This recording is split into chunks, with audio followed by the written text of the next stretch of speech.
For the past several years, we have presented and published studies based on nearly unknown, micro-level, annual, nationally uniform, government-collected, highly informative data. Our novel database includes the annual reports of the United States Postmaster General, as well as the Library of Congress's unique run of the Official Register, also called the OR. To understand the potential value of this data, know that the OR is a biennial record of the name, birthplace, occupation, salary, and workplace of every single person, including female postmasters, who was paid a salary by the U.S. federal government during the 19th century. This data source collection contains hundreds of times more dated information pixels than has ever been available to economic historians. This year, we used the data to tell the story of female 19th century postmasters. Postmaster jobs were awarded by the spoils system, political patronage system. We developed family databases to reveal the lineage of female postmasters. We display a granular, high pixel level story showing how panics in the Civil War affected women postmasters. We measure differences between states and address questions such as, did the spoils system award postmasterships to females based on favoritism emanating from the top, from party bosses, or from Washington power centers, or because women had local status that was simply recognized and maintained by higher authority? Did females inherit postmaster jobs? Spoiler alert, we show that female political power came from the bottom up.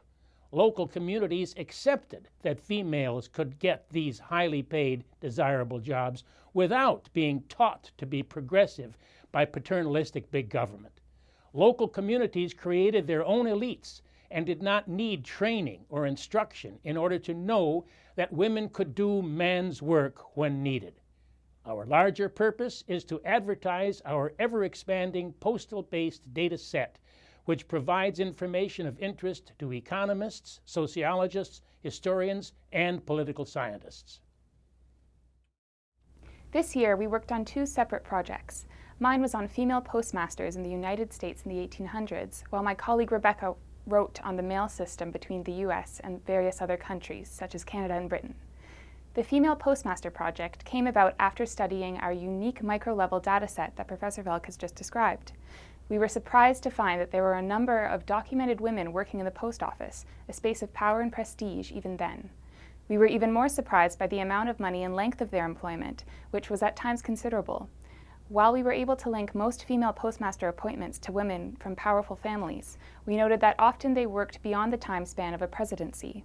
This means that while postmaster appointments were supported by the presidency, individuals holding the position were able to keep their job after a presidency ended.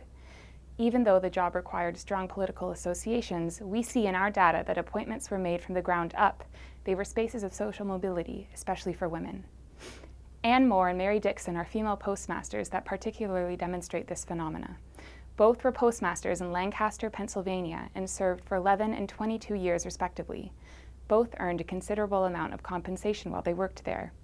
While their salary was not based on merit, it was based on the amount of mails coming through the post office.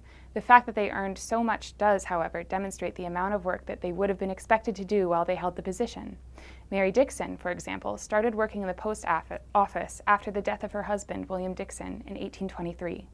Her position as a postmaster shows that she received the job because of her husband's influence, yet she was more than a placeholder. While a lot of women worked during the Civil War to guard their job for their male family members to resume when they returned, Mary was a replacement. Her highest documented compensation was around $2,800 in 1843.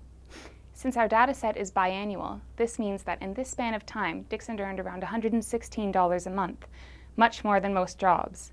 A high wage for a teacher, in comparison, would have been around $90 a month. Dixon could have easily supported herself as a widow on this salary, if not a family. The Smithsonian Institute has done a lot of work to document the first female postmasters in United States history. They remark that appointing a female as postmaster jeopardized the position of her superior, and while not unconstitutional, was against convention. Our data shows that postal workers ignored this convention and assigned women the job on numerous occasions.